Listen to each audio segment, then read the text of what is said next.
শহরের ক্লান্ত বিকেল যখন নিঃশব্দে নামতে চায়, মন তখন খুঁজে এক টুকরো শান্তি। সবুজের কোলে, হাওয়ার স্পর্শে, সময়ের ধীর ছন্দে। আজ আমরা চলেছি ঠিক সেই ঠিকানায়।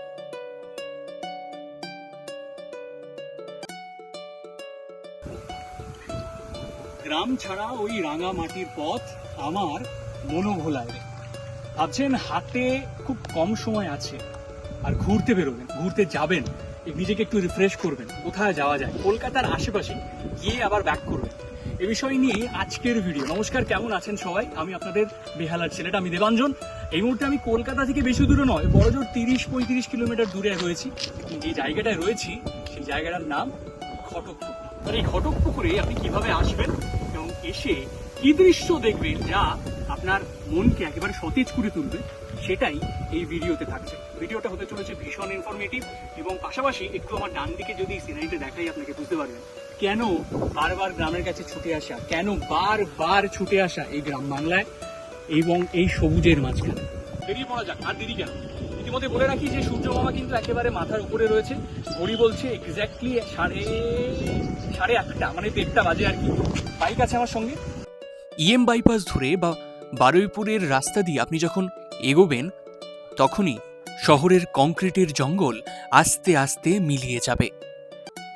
রাস্তার দুপাশে দেখা যাবে সবুজ ধানক্ষেত, মাঝে মধ্যে ছোট ছোট গ্রাম, আর সেই গ্রামের সরল জীবনযাপন। পিচ ঢালা রাস্তা, মাঝে মধ্যে কাঁচা পথ, সব মিলিয়ে একদম গ্রামীণ বাংলার আসল স্বাদ।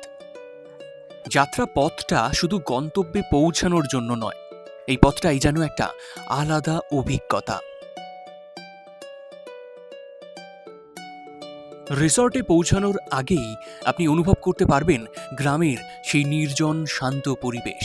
এখানে নেই শহরের হর্ন, নেই ট্রাফিকের আওয়াজ, শুধু পাখির ডাক আর হালকা বাতাসের শব্দ। চারিদিকে বিভিন্ন গাছপালা এবং খোলা মাঠ, যেন একদম সুন্দর একটা ছবি।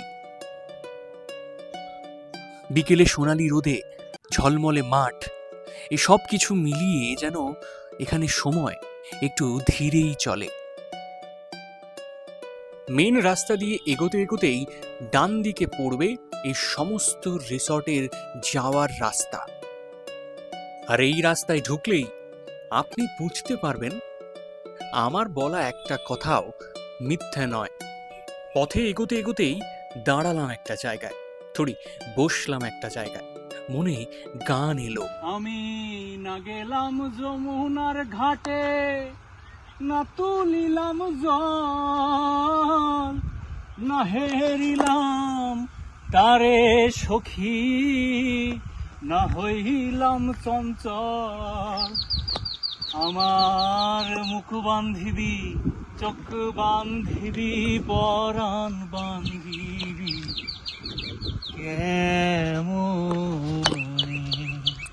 কেমনে বাঁধবে তার জানা নেই, তবে এই যে কোকিল ডাকছে, কিচমিচ করছে পাখির আওয়াজ, মানে ব্যক্ত করার ভাষা নেই। গানের মাঝে মাঝে শোনা কোকিলের ডাক কিংবা অন্যান্য পাখিদের কিচিরমিচির কানকে বড়ই আরাম দেয়।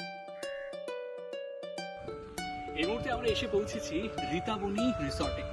এসে একটা অ্যাস্থেটিক ভাইব এবং অফ্রিকিন সাধারণ পরিবেশ আপনার মনোমুগ্ধকর। দেখুন, মানে চারিদিকে পাখির ডাক ছাড়া কিছু নেই, অফ্রিকিন সাধারণ। এই রিসর্টে ঢুকতেই আপনি বুঝতে পারবেন এটি শুধু একটা রিসর্ট নয়, বরং প্রকৃতির সঙ্গে একাত্ম হওয়ার একটা জায়গা। সুন্দর করে সাজানো কটেজ, খোলা লন আর চারিদিকে গাছপালা, সবকিছুই খুবই যত্ন করে তৈরি করা। এখানে বসে আপনি বই পড়তে পারেন বা শুধুই চুপচাপ প্রকৃতির সৌন্দর্য উপভোগ করতে পারেন।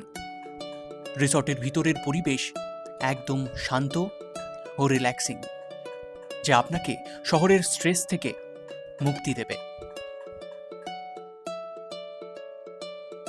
বসের ধ্যাতনামকে, বসের বকাঝকাকে এক নিমেষে পুরো বাপি বাড়ি যা স্টেপ আউট করে 6 মেরে দেবে এই জায়গা।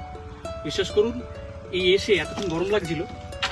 প্রথমত এপ্রিল মাস, তার মধ্যে ভোটের দামামা বেজে গিয়েছে, চারিদিকে ভোট ভোট গন্ধ, আর ভোটের সময় কি একটা ঝামেলা ঝাঁটি এইসবের মধ্যে থেকে এই জায়গাটা বলবো বেস্ট প্লেস টু কাম। এবং এনজয় দিস প্লেস।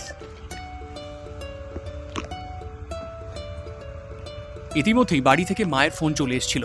পাশাপাশি এখানকার যারা খাবার সার্ভ করেন তারাও এসে আমাদের ডেকে গিয়েছেন। সত্যি অপূর্ব খাবার এবং দামও একদম সাধ্যের মধ্যে। এই মুহূর্তে রীতাবনী হোমস্টেতে রয়েছে। শহর কলকাতা থেকে যেমনটা বলছিলাম আপনাদের, যে প্রায় 35-40 কিলোমিটার দূর এবং একটা শান্ত নিরিবিলি পরিবেশ, যেখানে আপনি এরকম সুন্দর বোটিং করারও জায়গা রয়েছে, মাছ ধরারও জায়গা রয়েছে, পাশে সুন্দর সিনারি। খাওয়া দাওয়ার পর কিছুটা বিশ্রাম এবং তারপর চলে এলাম ওনাদেরই সেকেন্ড রিসর্টটায়। একদমই ছিমছাম, অত্যন্ত সুন্দর নিরিবিলি। সত্যি ঘটকপুকুরের আবহাওয়া খুবই মনোরম। এখানে কিন্তু মা দুর্গাও বিরাজমান। সকাল বিকেল দুবেলায় এখানে মা দুর্গার পুজো হয়ে থাকে, তার সাথে পাশে আজানের আওয়াজ। সত্যি এক মনোমুগ্ধকর পরিবেশ। বিকেলের সময়টা এখানে সবচেয়ে সুন্দর। হালকা বাতাস, পাখির ডাক আর সূর্যাস্তের সময় আকাশের রং বদলানোর দৃশ্য আপনাকে মুগ্ধ করবেই করবে। বাড়ি ফেরার সময় দেখলাম এখানকার আরতি পদ্ধতি। আরতিটা দেখে সত্যি মনটা আরও ভালো হয়ে গেল। এখানে এসে বারবার মনে হচ্ছে সত্যি প্রকৃতির কাছে ফিরতে হয়। সত্যি নিজেকে খুঁজে পেতে প্রকৃতির কাছে ফিরতেই হয়। বাড়ি ফেরার মুখে দাঁড়িয়েছিলাম টলিগঞ্জ মেট্রো স্টেশনে। সেখানে এই আঙ্কেলের ছবি আঁকা আমার ভীষণ ভালো লাগলো। উনি কার্টুন এঁকে দেন প্রত্যেকটা কফি কাপে। দাম মাত্র 50 টাকা। ও বলে রাখি, রীতাবনীতে খাবারের জন্য কিন্তু আমাদের মাত্র 350 টাকা পেমেন্ট করতে হয়েছে, কারণ আমরা আলা কার্ট দিয়ে খেয়েছিলাম। রুমগুলো ভালো, একদিন কিংবা দুদিনের জন্য আপনি বুক করতে পারেন। দাম প্রায় ওই 1500 থেকে 1800 টাকার মধ্যে। একটু বার্গেনিং করে নেবেন। ফেরত আসার সময় এই কথাটাই বারবার করে বলতে ইচ্ছা করছিল। আবার আসিব ফিরে ধানসিঁড়িটির তীরে এই বাংলায়। আজ তবে আসি, দেখা হচ্ছে পরের কোনো ভিডিওতে। আর একটা টিপস আপনাদের দেবো, বর্ষাকাল বাদে এখানে বাইকে আসাটাই বেশি প্রেফার করাটা উচিত বলে আমার মনে হয়। তবেই এনভায়রনমেন্ট উপভোগ করতে পারবেন। রাস্তাঘাট মোটামুটি ঠিকঠাক।